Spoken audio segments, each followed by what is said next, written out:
service and parts, where the enforcement is likely to come. In prior videos, we discussed the EPA's enforcement of the Clean Air Act and the documentation process, which starts at the point of sale. In this video, we're going to discuss service and parts of used equipment. We'll discuss what to do if you come across illegally tampered equipment, why you should offer to restore that equipment, and why you should document that interaction. Let's start with the understanding that you as the dealer are under no obligation to seek out violations of the Clean Air Act or otherwise ensure the customer or prior service provider complied with the Act. It's also important to note your manufacturer agreements or specific state laws may require you to take action where the federal government does not. Keep all this in mind when developing your strategies, policies, and procedures.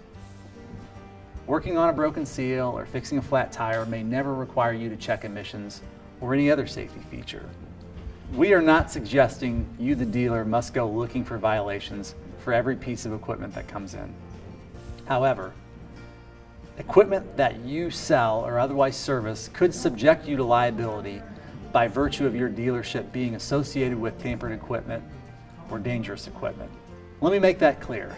If you service the equipment and a defeat device or other illegal tampering act is discovered, you could be subject to liability regardless of whether your dealership did the act. Strong record keeping on what your dealership did and did not do is your safeguard. Producing service records which evidence whether your dealership performed service, on what days and by whom, protect you and your technicians from fines that belong to others. So what happens if you discover illegal tampering during routine services? Document what was discovered in your service records. Give a detailed description of how the tampering was discovered. Further, bring this information to the customer's attention. Offer to restore the equipment to the customer. Very important. Document the customer response.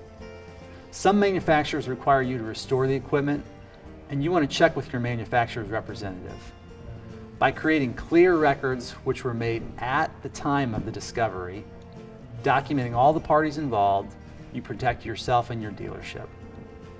And while you are not the Clean Air Act police, the EPA has stated it will not take action against a dealer who performs a repair on tampered equipment if the dealer restores the element to the factory settings or declines the service. So if you uncover emissions or safety tampering, you can be liable for that tampering unless you restore the element or decline the service. In either event, you should document what your technicians observed, what you, the dealer, did, and what was the end result, even if the end result was the customer taking his equipment somewhere else. To avoid the customer taking his equipment somewhere else, encourage your technicians and managers to discuss with the customers why those defeat devices affect the machine's longevity and warranty.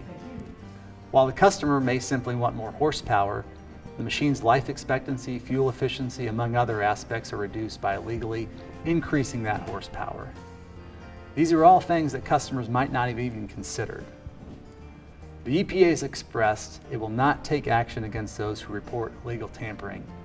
At the EDA, we act as our dealers' clearinghouse. We provide a free hotline where our dealers can receive legal consults on these and other issues. And we encourage you to contact us to report those bad actors. You have a free legal hotline to discuss with me your specific situation, and it's completely confidential. So reach out to us at the EDA with any questions you may have.